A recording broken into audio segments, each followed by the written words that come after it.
Kia are doing some really good things with cars lately. They're good quality, they come with a very generous 7-year warranty, they're decent to drive and excellent value.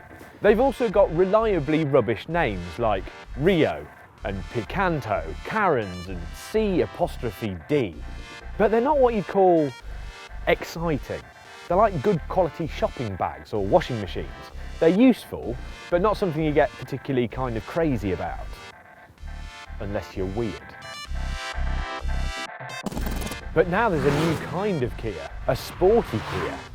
And it's got an even dafter name. That is the Kia Pro_C''D GT.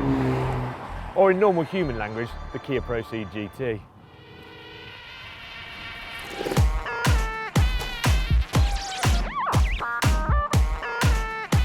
It's easy to be snarky about that badge, but if you ignore your prejudice, then the idea of the Proceed GT looks pretty good.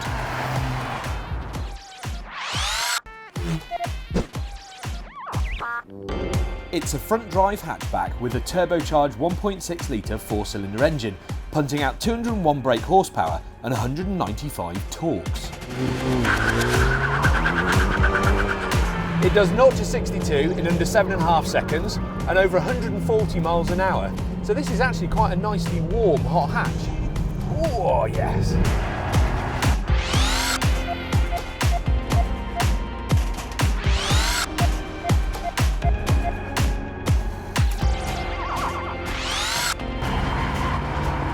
And you also get a car with lots of kit for just under 20 grand, which is over 6 grand cheaper than something similar like a Golf GTI.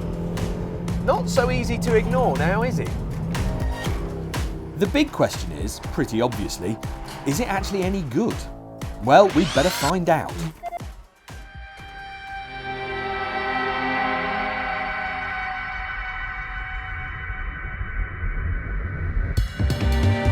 First up, it feels like Kia has been hard at work cloning a Golf. There's good quality in here, not quite Golf standards, but pretty darn close, and the design is similarly nearly there, but a smidgen less good than the best.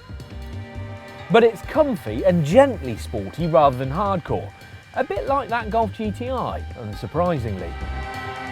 There's good kit too. As standard, you get plenty, like Bluetooth, 18-inch alloys, and these Recaro seats. While an extra 2.5 grand gets you this GT Tech Pack with automatic aircon, 7-inch touchscreen nav, heated seats and a reversing camera. I think it actually looks pretty good too, like a cross between that ever-present Golf and a Renault Megane Coupe. I'm not sure about this quartet of spotlights in the front, but then again, you can't have everything.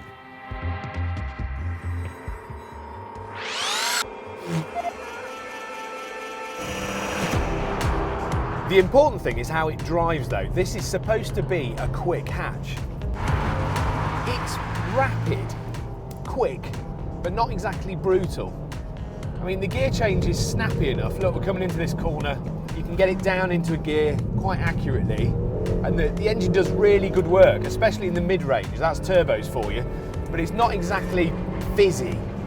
And the way it handles is pretty much the same. Good, but not startling. Look, we'll come into this corner, I'm going to change down, turn in, it's quite flat, little bit of understeer, get back on the throttle, and it'll pull itself around. It's all right. Not the best in class, but reasonable. It'll go around a corner neatly enough, and there's plenty of grip, and it's fun. To a point.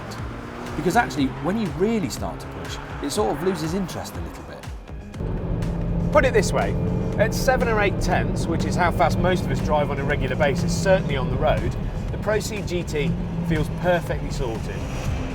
But it isn't supposed to be super hot. The trouble for this Kia is that there are quite a few good rapid hatches out there.